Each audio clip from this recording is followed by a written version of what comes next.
All right. Hey, everybody. Welcome back to the Must Increase podcast. And I am excited to introduce to you, he's not the first time that he's been on the podcast, but he's a returning guest, Ryan Hayden. Actually, yeah, what are we talking? Like, is this your second, third appearance? I can't I remember don't know. exactly. I Yeah. I don't know.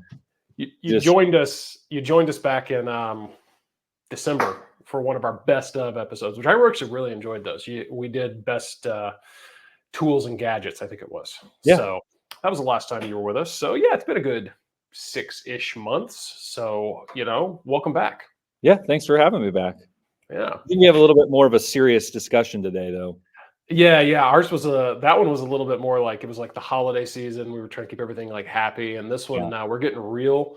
And I'm actually, again, I'm really excited to talk about it though, because this is something if anybody's been, tuned into the podcast and my content for any length of time, it is something that I like to circle back to every once in a while. Past episodes, we've talked about things like implementing screen time restrictions on iPads for kids and adults alike. We've talked about just the problem with screen addiction, and we're really going to kind of take that to a whole new level today. And so, yeah, Ryan, I'm actually really interested. You've got a lot of good notes you've sent over here.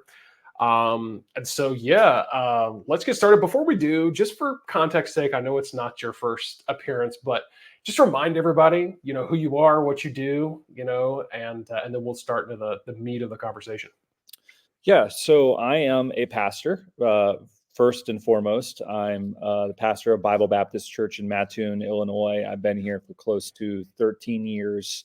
I've been in full-time ministry probably for 20 at this point.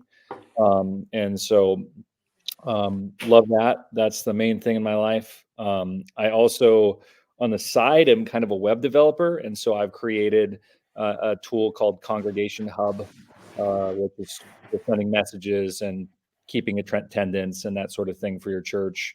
And I've done a bunch of other projects, usually without my name on it, for lots of other people. So super technical, especially for a pastor, and but that's what I am, a pastor. Yeah. Yeah, well, Ryan has helped me personally on me and my business, I should say, on a lot of web-related development projects. There's probably a few of you out there that are subscribed to one of the services that we offer here at Must Increase / Church Media HQ, and your website is probably built on a platform that Ryan designed. And so, yeah, I've appreciated Ryan's heart in that. I do appreciate your approach in that you are a pastor first, and so that comes out in the way that you develop, and also your again your heart behind the reason you develop. You create a lot of free tools and very affordable tools for churches in particular. And so, yeah, I definitely encourage anybody out there, look Ryan up if you're a pastor or in ministry of any kind and you need help with setting up a website or something. Ryan gives you, in my opinion, better of a deal than I think you should. But again, Ryan, I know your heart behind that, and Yeah. so be sure to connect with Ryan if you're interested in any of those services. Well, Ryan, yeah, let's dive in, because this is just a really excellent conversation, and I'm looking forward to just getting into it. So, essentially, we kind of titled this "The Problem of Digital Distractions." Yeah. What I like is there's not just necessarily problems; we've also got some solutions as well. And Mhm. so, Ryan, today my goal, because I don't want to rush this along in terms of I don't want to get through content just to get through it. This is a conversation, a discussion, and I want to kind of give us plenty of time to flush it out. And so even if we need to, cut things short, or not cut things short, but kind of, if we run out of time, circle back to it later, that's great. But we're going to cover as much ground as we can in this particular, session. And so, yeah, let's get into it. And I'll kind of let you, this is your notes you've put together. So I'll kind of let you lead the way on this. Yeah. So, I mean, people that are our age, I don't know how. I think I'm a little bit older than you. I'm about to be 41. I remember when I went to college, 20 something years ago, and when I got there at my Bible college, I went to Crown. there was like no internet. Mm, Most people in my class didn't have a laptop. yeah. And I remember there was one little computer in the bookstore at school where all of us, all 900 students, would go and check our email. Hmm. And it just was that was just not a part of our life. But by the time I graduated 4 years later, 2005, there was Wi-Fi across campus. Everybody had a laptop. They were starting to implement, digital learning things into the curriculum. And it's just like a couple years after that, Facebook was launched on another college, of course, but I think I was one of the first users of Facebook. Um, iPhone came out with 2007, 2008. Hmm. I had an iPod Touch within a month or two after they came out. I was one of the first people I knew that had one of those touchscreen devices and was Yep. using it. Yep.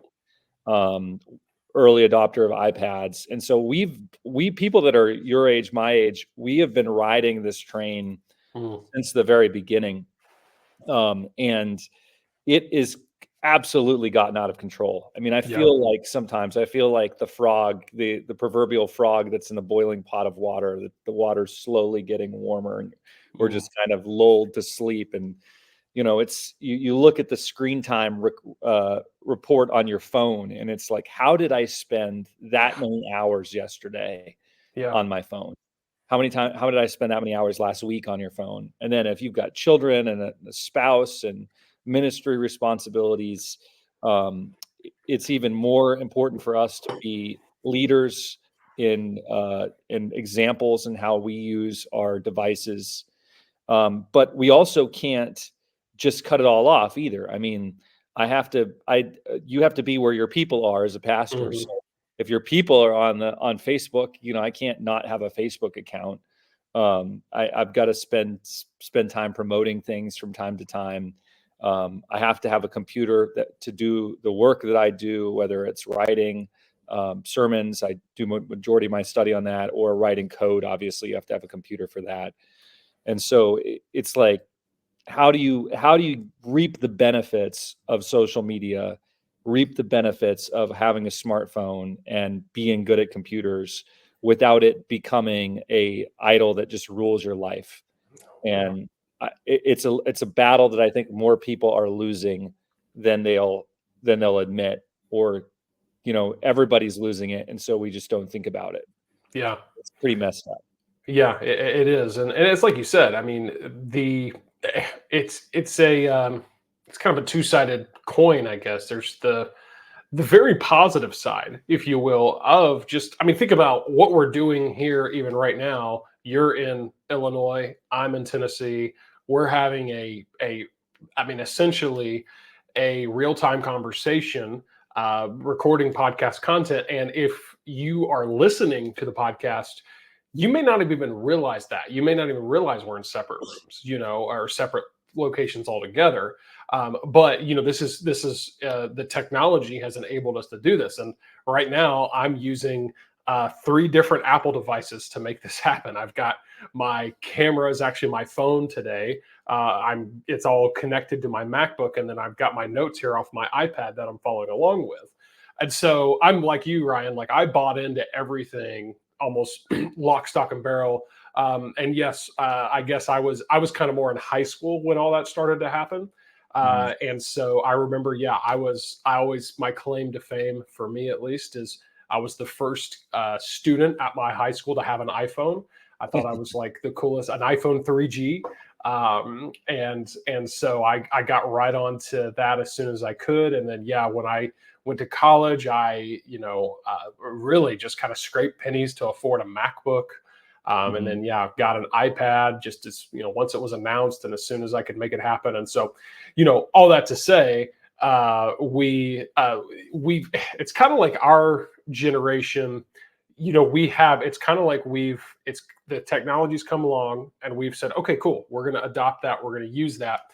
And even where our generation has failed, I do think there has been, at least to some degree, a little bit of discernment in that, because we've at least, because it's new to us, we've at least, not everybody, but many of us, maybe by our generation, I guess I'm talking millennial, uh, and that general time frame, is we kind of approached it with, you know, yeah, let's see what this is. But there, I mean, again, there are many people that just blindly bought in. And the reason I'm saying that is because the generation below us, which would be Gen Z, they were born virtually with phones in their hands. And there's Mhm. no discernment, very little discernment, because it's just life. I mean, my sister, 10 years younger than me, would be in that generation, and it's amazing just that generation, and really their literal approach and kind of take on life is different, largely in part of, again, they were not just, we were, technology was born into our generation, whereas their generation was born into technology, at least technology as we know it now. And so, Right. yeah, it's a huge potential upside. It's made us a lot more efficient and productive. But I think sometimes what happens is, in the name of what we call productivity, efficiency, what have you, it's actually, we may be thinking we're more productive when actually there's still parts of that, even where no, there's actually a lot of negatives and drawbacks. And I think that's where we're headed in this conversation. Yeah. I mean, like for the upside, I would never have met you if it wasn't for Yeah. social media. Yeah. I started a business that was way more successful than I ever imagined it would be. And my business partner that I started the business with, we never met in real life until we were in business together for 6 months. He was on the Mm, other side of the country.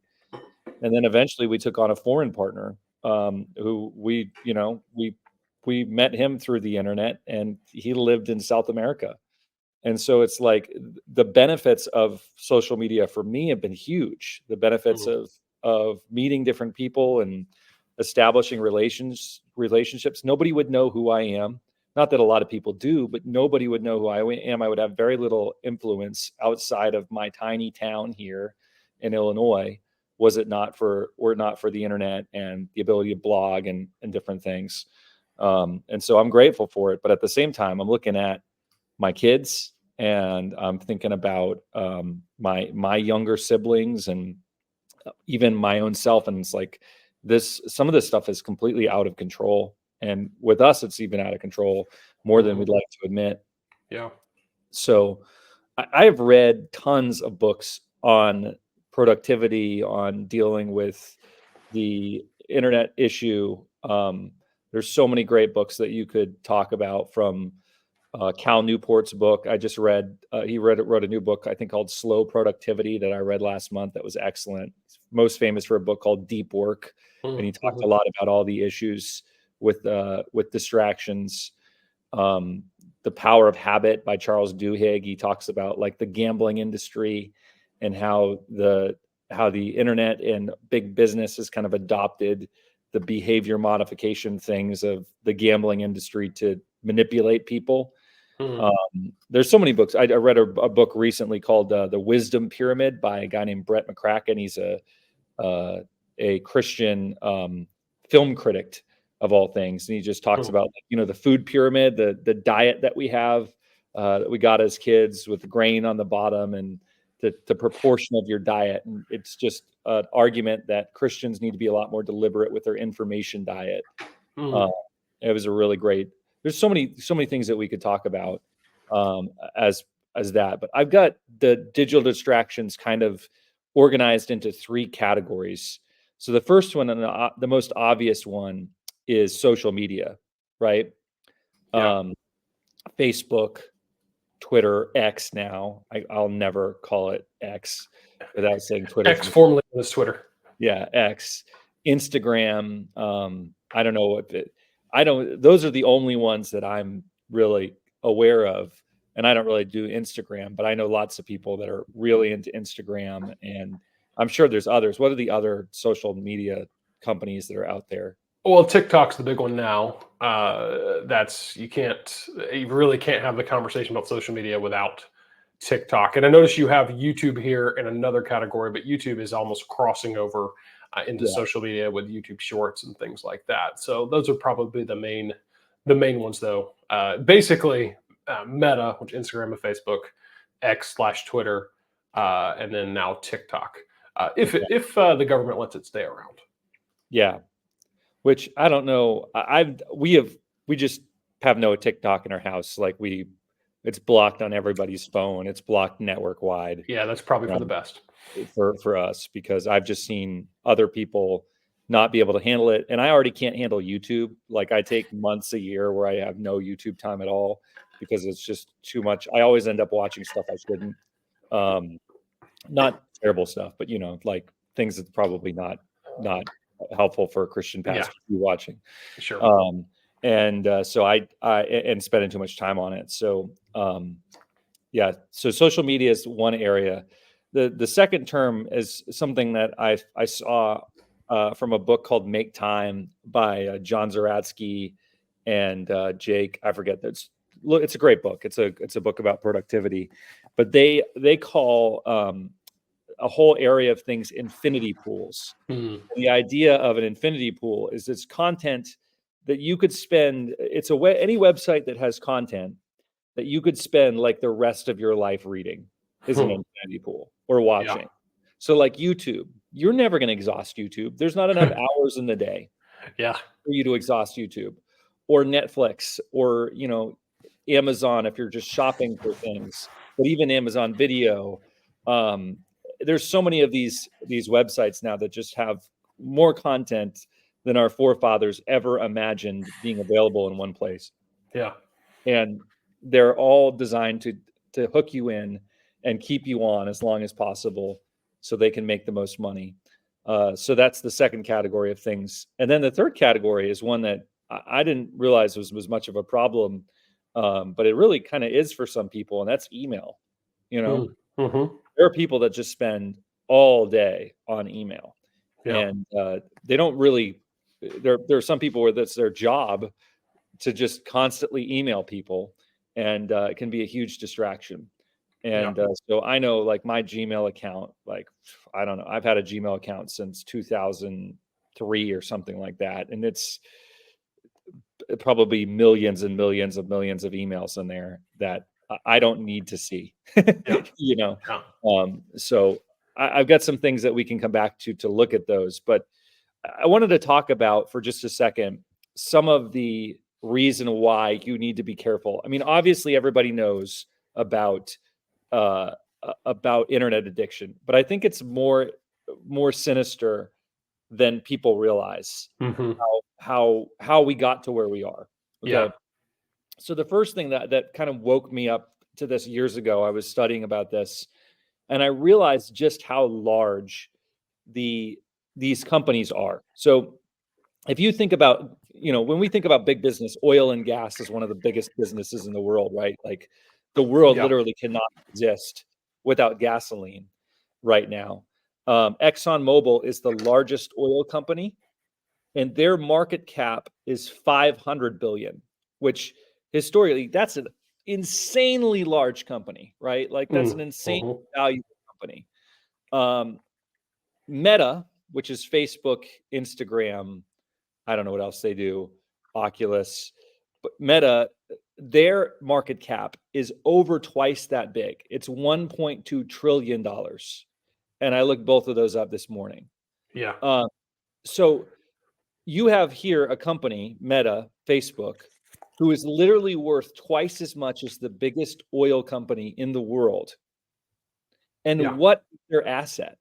What does Meta have to sell? I mean, ExxonMobil has gas. They've got giant billion-dollar oil rigs out in the middle of the Gulf of Mexico pumping gas from the ground that we need to survive. What does Facebook have that makes them valuable? Yeah. So just to put that into perspective a little bit, before we answer that question, I remember, again, going back to my high school days, I remember it kind of being a big headline that Exxon became the biggest company in the world by market cap. And I believe at the time, this would have been the late 2000s, early 2010s. I believe at the time it was like a 70 to $80 billion market cap. And it was just this astronomical. Of course, now even Exxon is at 500 billion.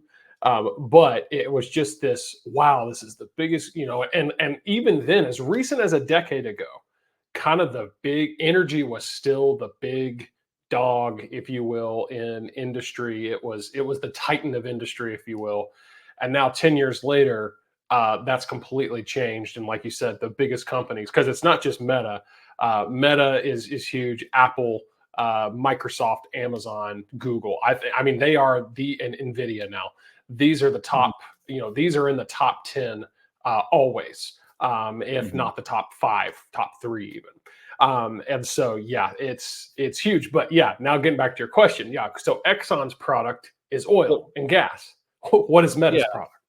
Well, think about Apple. You talked about these other tech companies. Apple, where Apple makes their money from software that we pay for, and from hardware that we pay for, right? Like, Microsoft makes their money from software that people pay for, and then also Microsoft has a huge server business, cloud infrastructure business that runs a lot of the world's tech. Amazon makes their money from, obviously, profits from us buying stuff, but they also make a huge percentage of their money from like servers. AWS like runs a huge portion of the world. All of those are legitimate products. But when you talk about Meta, which is literally twice the company that ExxonMobil is by market cap, their biggest product is your attention. Yep. That's what they have. They have people's attention. And if you think ExxonMobil would not do some shady stuff to stay the company that they are and keep their biggest asset, we know they have. I mean, they've I don't know if it was Exxon, but other gas companies have cut corners and dumped oil into the sea and killed all kinds of things, ruined beach towns for years to try to get ahead. If you don't think of Meta, which is worth 1.2 trillion, Facebook is going to do shady stuff to keep their biggest asset, then I think you're naive, you know? Yeah. And so they're making their money, the vast majority of their money, through advertising. And in the old days, when you advertised, like if you go back to the 70s, 80s, advertising was done in magazines, it was done in radio spots, it was done on television, and there was no way to target individuals for advertising, right? Everybody saw it all. Your best bet was, maybe you think people like a radio show, so you'll advertise on that radio show, or people are going to read a certain magazine, so you'll advertise in that magazine. But there was no targeting beyond that. And now with Meta and Facebook, they're literally watching, listening to everything that we do, every keystroke that we make on our computer. They're watching. I sound like kind of tinfoil hat here, but it's true. I mean, you have a conversation about something in your kitchen, and then you open up your phone and you open up Facebook, and there's an ad for that thing right there. Yeah. I've had so many people have that same experience. They are just absolutely glued in to get you to see as many ads as possible, and they're keeping track of as much as possible, and they're keeping you on their platform as much as possible using dopamine hits, behavior modification techniques. It's really kind of sinister if you look into it. And so my thought is, would you as an individual go up against ExxonMobil? Yeah, of course not. No, they would destroy you, right? But we think that we're going to be able to go up against Facebook and win without cheating a little bit. You're wrong. So that's my main pitch as far as the why we need to take this stuff more seriously. Yeah, and another thing to consider is just the evolution of even social media itself. I know, again, social media has been a part of public life now for 10, 15 years, if not more, in one way or another. But what we have to consider is that the past, I would say, 5 to 6 years of social media have actually been a dramatic evolution from what it originated as. So when you first got onto Facebook, for example, it was truly like, hey, like, your friends are telling everybody what they've got going on. You're saying what they've got going on, and your timeline, your feed. When this was true for Facebook, Instagram, Twitter, it was more or less just chronological order of post. It was kind of like, really could be compared to a huge group message thread. If you get on a big iMessage thread with 10 plus people, everything's obviously in chronological order of when it was messaged. And that was kind of Mhm. what these social media timelines were. Well, they have completely changed the algorithm now to where, and actually, it's most obvious in X. If you go into X, or formerly known as Twitter, you look at these tabs at the top. They have following and for you. And following, yeah, you'll still see a timeline, a chronological timeline of people, but they default to for you. Now, at least Twitter does the courtesy of allowing you to choose. All these other platforms have by and large moved away from that, and they've completely changed what they're showing you. They're no longer showing you what you tell them, what you've told them you want to see. They're showing you what they essentially want you to see. Now, yes, it's influenced by your viewing habits, but for example, whereas before you would have never seen content from maybe some random YouTube celebrity or TikTok celebrity or whatever that you didn't go out of your way to follow. Now they'll slip that into your feed, and if you engage with that, they know. So now that not only that particular YouTuber or again TikToker, but content like that is going to continue to show up in your feed. So they've completely changed the algorithm to intentionally, like you said, Ryan, manipulate your attention. So it's not even, we're really dealing with social media. I don't know if it's 2.0, 3.0, what, but it's a completely different version, a completely different, really product altogether than what it started out as. And I think that's an important thing to take note of, because social media is no longer really social networking in that it's about you networking with others you know online. It's really just all about, like you said, uh, monopolizing your attention. Yeah, and think about from a Christian perspective, think about the kind of content that keeps you on social media, Mhm. right? So, like, they know this. They know the stuff that's going to keep you on social media is the stuff that's going to make you either angry, terrified, or covetous. Mhm. Those are the Mhm. three. Those are the big three things that keep people on social media. You're on there because you're arguing with somebody on Twitter about some opinion they have that's wrong, or uh, learning that the world is going to come to an end because of climate change or some disease or something, or that some political thing that's taking over and they're going to take away all your freedom, Mhm. or looking at somebody else's vacation Yeah. that you can't afford. And that's like, it seems to be at least 70% of social media, but it's so Mhm. addictive. Then they know how to get us. So I was thinking there's this, I don't know, I did not come up with this myself, but there is a story that I think about often, from Homer, from the Greek poet Homer in the Odyssey. And Odysseus was the main character in that story, and he was trying to sail home to his wife. And along the way, there were while they were sailing, there were these sirens, these like mermaid creatures that had this most beautiful singing voice, and they would lure all the sailors to the sirens Mm. and kill them, right? Mhm. And so what Odysseus did in the book is he put wax in uh, all of his men's ears so they couldn't hear the siren song, and Mm. he tied himself to the mast without them so he could hear the siren song because he wanted to hear how beautiful it was, so Mhm. that no matter what happened, they wouldn't go and be pulled over to the sirens, they wouldn't be shipwrecked. And I think that's a good illustration for how I think about using computers, how I think about using social media. You have to figure out a way to stick wax in the ears. You have to Mm. figure out a way to tie yourself to the mast to get the benefit of social media and get the benefit of these wonderful devices that we have without them, you know, taking over your life and you heeding the siren song of addiction and having all kinds of issues, spiritual issues, family issues because of it.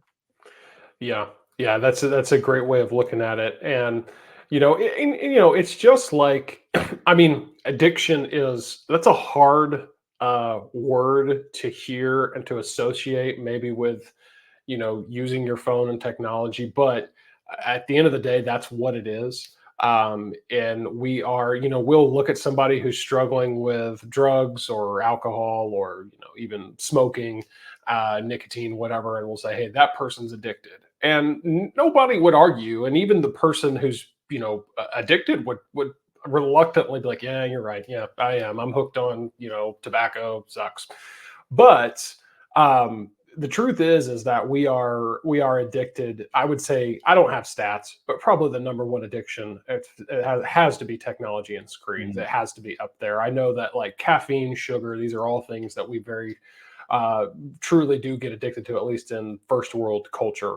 And so, but even using that as an example, like, hey, if you enjoy a cup of coffee or a sweet treat every once in a while, it's not like you could never have it, but if you don't put parameters in place and you overindulge, then it's going to become unhealthy and it's going to long term and even short term hurt you. And it's the same idea here with screens is, they, in and of themselves, are they bad? Well, no. But without parameters, without limitations and self-imposed restraint, you are going to find unhealthy results. And so yeah, that's why I like that you've come to this conversation, Ryan, not just with problems but with solutions, because that's kind of what I'm used to seeing. As a lot of people want to just like moan about all the problems with social media and screens, and it's like, okay, well, thank you for telling me how bad it is. What do we do about it? And I'm glad that, like I said, you've come to the table with solutions. Yeah, so I've got two solutions. They're both paid products. I don't make a penny off of either of them. I spend, I don't know, however much they cost. I spend that money myself gladly and would continue to. I think that they're almost necessary for being able to use the internet and not let it control your life. And so I want to talk about those two things real quick. The first is an app for, and by the way, this one only works for Mac products. Uh, Mhm. Apple has, they have some pretty decent built-in tools. They've got Yeah.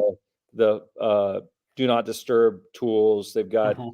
the screen time tools, and they're good. But I've never found them to be restrictive enough.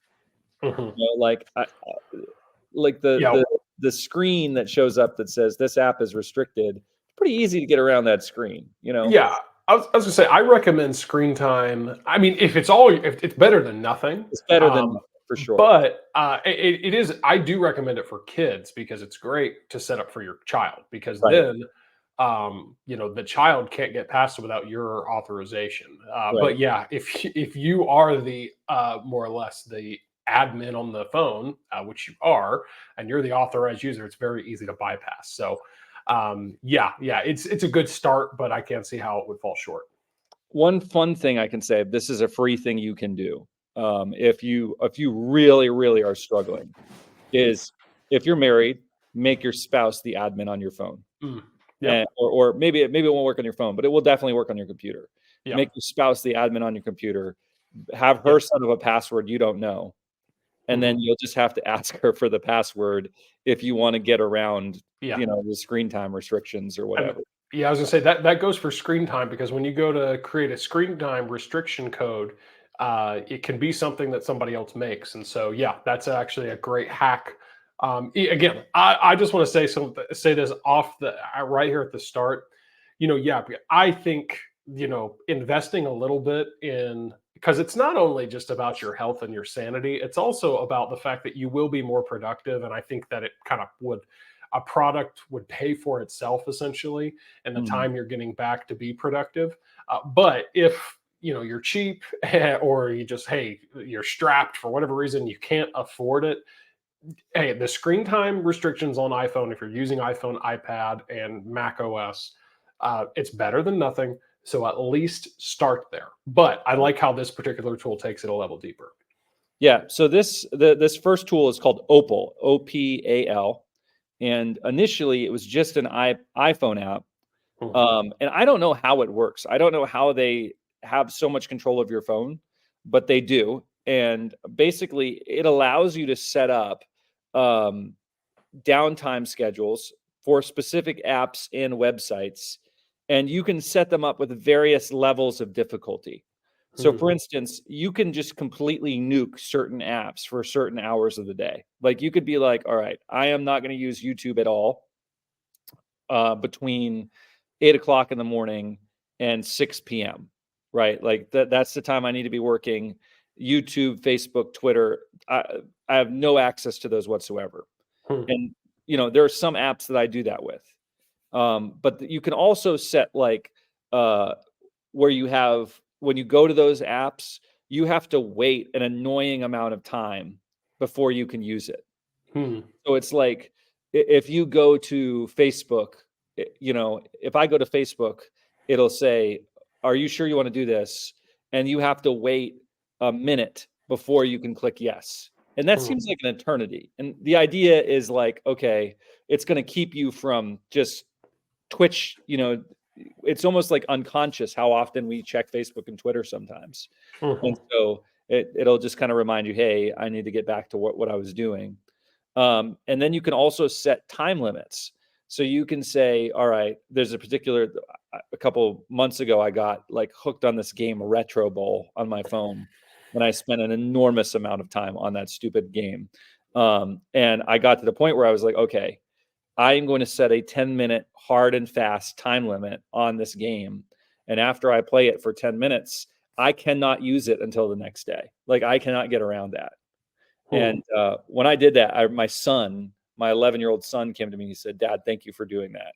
Hmm. Like it was like, okay, it made a difference because I was that addicted. I'm not good at this stuff at all. Yeah. Um, Yeah. so I actually bought an iPad to use as my primary writing app, just so I could use this Opal app because it works really well on iPad too. And I did that, and I still use the iPad all the time. It's just a good no distraction device for me. But they've recently come out with a Mac app, and it's all one subscription. And the Mac app works really well, but the Mac app can't do apps yet. It just does websites, which that's most of our distractions, anyways. Yeah. Yeah. Um, but Opal I think it costs $100 a year if you buy the yearly subscription. There is a free plan, but I think the subscription is worth it. Maybe it's Hmm. $9 a month or something like that if you do month to month. And I will always pay for that. I mean, for Yeah. me personally, that is well worth it. It's been the most effective thing for me to keep some kind of sane limits on my phone and on my work computer. Yeah. Yeah, and yeah, Ryan, I think you had introduced it to me a while back, and I'll be honest with you, I started to look into it, and I never really went super deep with it. I think I Uh-huh. downloaded it initially and was like, okay, but I do remember, yeah, it was very very powerful on what it could do in restricting your time limits and things like that. And so yeah, I think it's really because like you said, the um on the screen time, which screen time is now as far as we're talking Apple, screen time is now built into Mac as well to some degree, and you can limit apps and things like that. But yeah, I like that is interesting how with a tool like Opal, you can actually, it's not just about restricting, it's about not even letting you in to the app until you've waited. Because hey, that honestly, when that happens, you have to honestly say, oh, okay, yeah, that it's kind of a reminder of this is a waste of time and there's no instant gratification there. Because that's a lot of times, when it comes to social media in particular, like we're bored, we're looking for something mindlessly to scroll, and some type of, for me in my experience at least, it's been a distraction. There's something I need to be focused on, and I actually am looking for a distraction because I want, it's a form of procrastination even in some ways. And so yeah, it's One other thing I like about Opal is that sometimes a distraction's okay. Like I write a ton. Like I mhm, write for sermons, I'm manuscripting typically 4 sermons a week. That's like 1,600 words or 16,000 words a week that I'm writing. wow. Um, and I don't know that I've ever sat down and not needed some kind of a mental distraction for a couple minutes. But the problem is you get on YouTube and 2 hours later, you're like, where did that time go? And one of the cool Mm-hmm. things about Opal is you can go on there and you can say, okay, YouTube is blocked, but I'm going to snooze it for the next 5 minutes.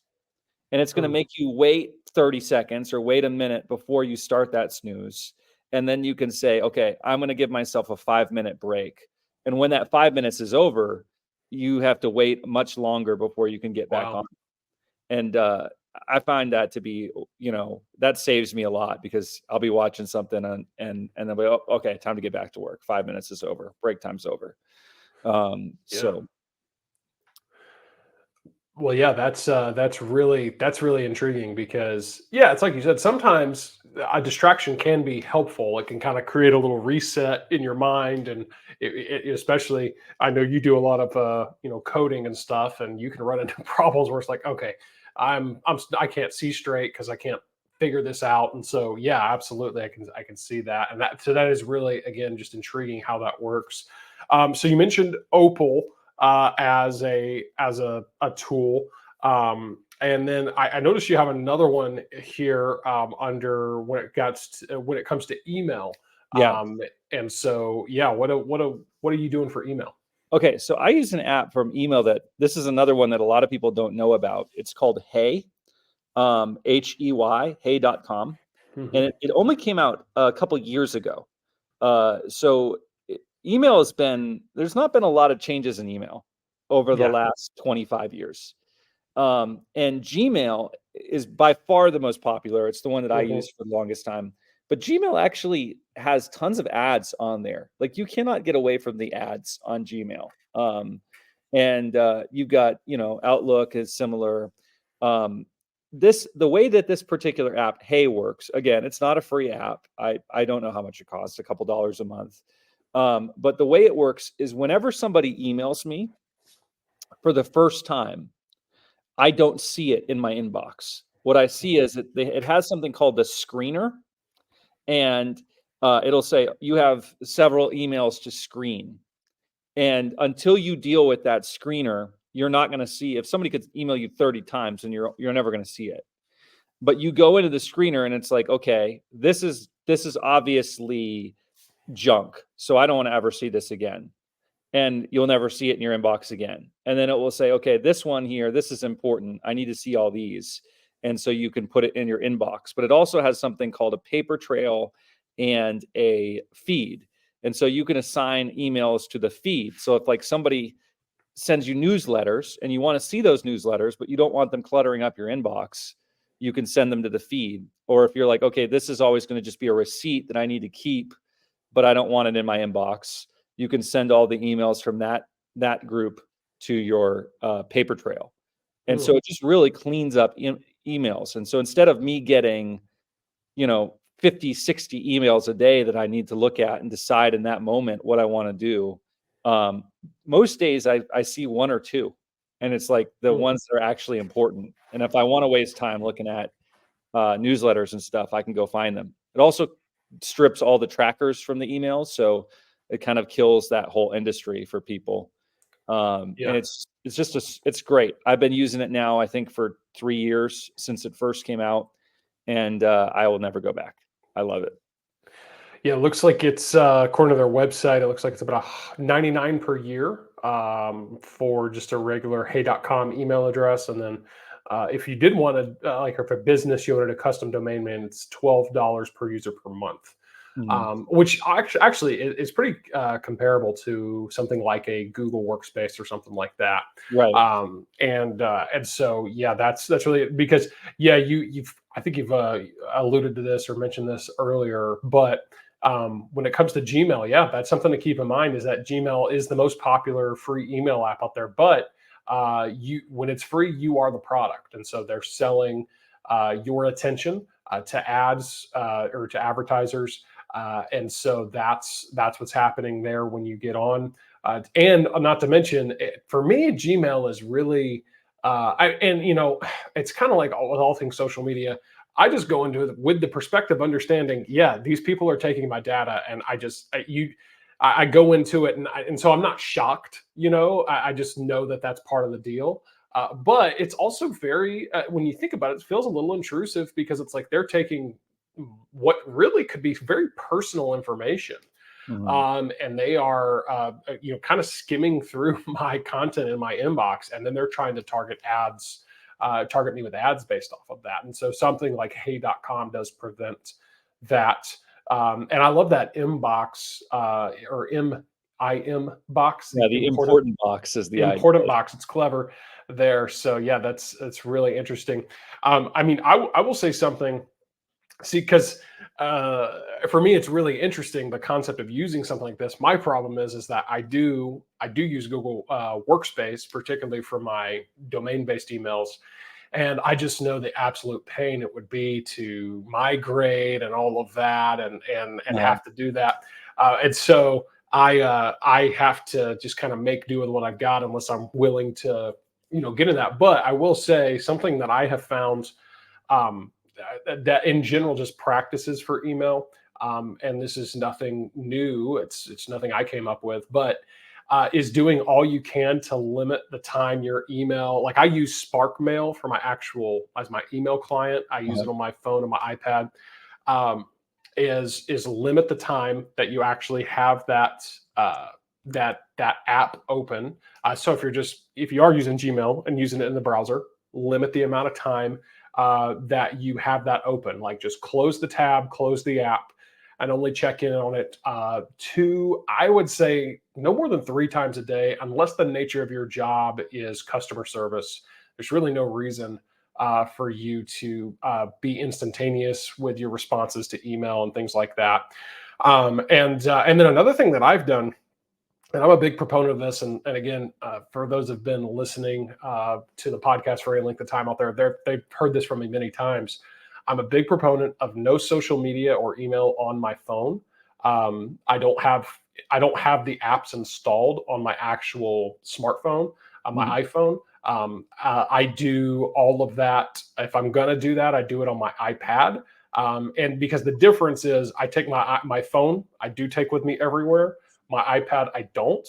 Mhm. And it's slightly more difficult to get onto my iPad, because I mean, my iPad here is, it's an 11-inch iPad, so it's not, pocket friendly, and it's not something I can just take Yeah. out easily. And so Be that's wearing those something. giant Jenko pants from the Yeah, 90s. that's true. I can get my big cargo shorts and break those out. But yeah, so that for me. And then another thing I've started with fairly recently, experimenting with even, is I took the Spark, because I use Spark on my iPad and my Mac. I took the Spark email client app out of the dock on my MacBook. Now it's still on my computer, but I took it Yeah. out of the dock because it just creates one less little, I guess, point of resistance or extra step for me Uh-huh. to go and open my actual email app, and it just reduces that temptation. Because I'll admit that when it comes to like looking for distractions, sometimes I'll look for that in my email inbox. I think, oh, I'm hung up on a problem. I'm procrastinating. What's happening over here in email? Do I have, a new potential, account reaching out, or a new thing to deal with, or whatever it may be? And so that's been something small that I've done that kind of has helped out a little bit, at least with the way I'm managing my email. Yeah, that's a great idea. I've done that in the past before, but emails become much less of a problem with me since I switched to Hey. Mhm. So I don't spend a lot of time on email, but that's a great idea. Another thing you could do, going back to your concern about having all these different domain emails, email forwarding is great. I mean, you just Mm, forward it all to one email, and true. that does have the tools that you need. And then if you need to jump in to send an email, most of the time you can send an email from your main email address, but you can also just jump into that app to write that email if you have to. But you can True. consume it all in a place where you have more control. Hmm. No, it's a good So thought. I got one more idea here for kind of, it's another free thing that I just remembered that you can do on your Mac, uh, probably Windows too. There's a file on your Mac that you would have to open in a text editor. It's called a .h ca access file. And basically what it is it's like every computer has its own like internal DNS server for that computer. Hmm. And what you can do is you can go to websites, like you can say, all right, I don't want to ever be able to use Twitter on this computer.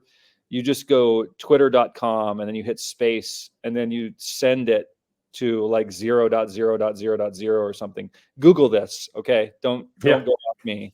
But basically what it does is it completely disables that URL on your computer. Hmm.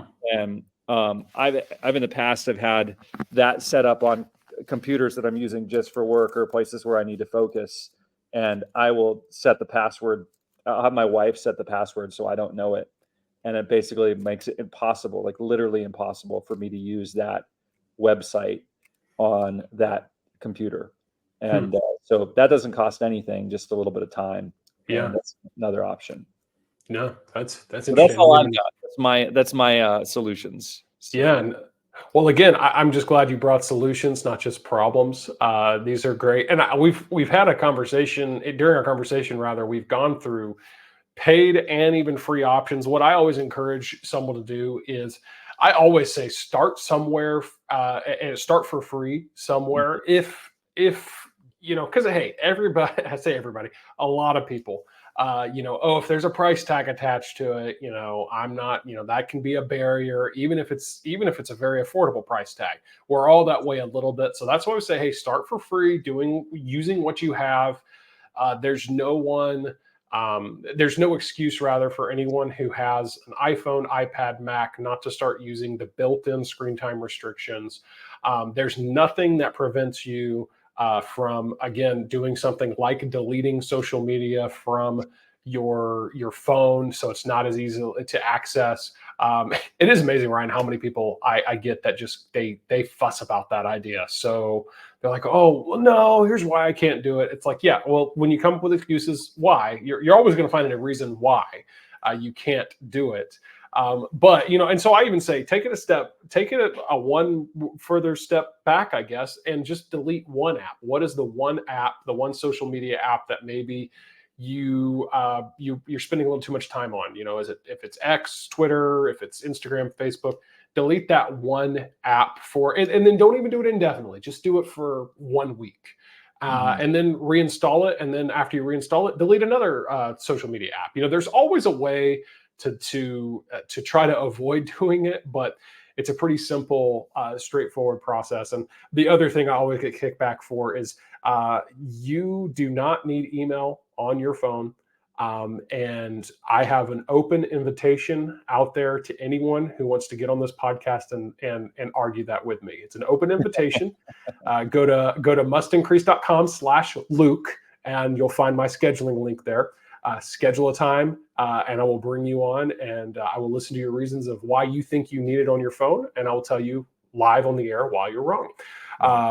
And so I would argue you can get rid of your email. You don't need it on your actual phone.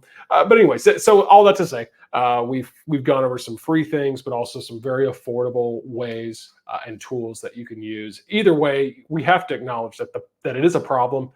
We're all addicted in one way or another to our screens, and so, like you said, Ryan, we can enjoy the benefits of it if Mhm. we put some parameters and some limitations and restraints on ourselves. Yeah, I agree. Oh, well, Ryan, any parting words? This has been a really productive conversation. So any parting words or final thoughts as we kind of wrap it up here today? I was just thinking, the Bible verse all of us are so familiar with that says, Romans 12:2, be not conformed to this world, Mm, but be transformed by the renewing of your minds. If we just let the defaults rule our life, we're that's just basically letting the world and the devil rule our life. That's what that mhm. means. And we have to be deliberate in not allowing ourselves to be conformed to what everybody else is doing. And this is an Absolutely. area where I think a lot of people need to be more deliberate, and myself included at times, more deliberate in how we handle our Yeah. phones. Yeah. Yeah. I've said it before, control your media and your phone and your screen, or your media and your screen will control you. And that's and I like that comparison. Being conformed it's really living without intentionality, Mhm. and just letting these things happen to you rather than you saying, no, I'm going to be intentional and take control. And so, well, Ryan, thanks for joining us for this episode. And I hope, if somebody does want to get a hold of you, we'll try to put notes. We try to put things in the show notes. But for those who are, don't take the time to actually read the show notes, what's the best way for someone to get a hold of you if they wanted to? My website, pastorryanhayden.com, Okay. is great. So just go there, and there should be all my contact information on there, and you can get in touch with me that way. All right. Sounds good. Well, Ryan, thanks again for joining us. And everybody else out there, thanks for joining us for this episode. And we will see you in the next one. See you. Thanks.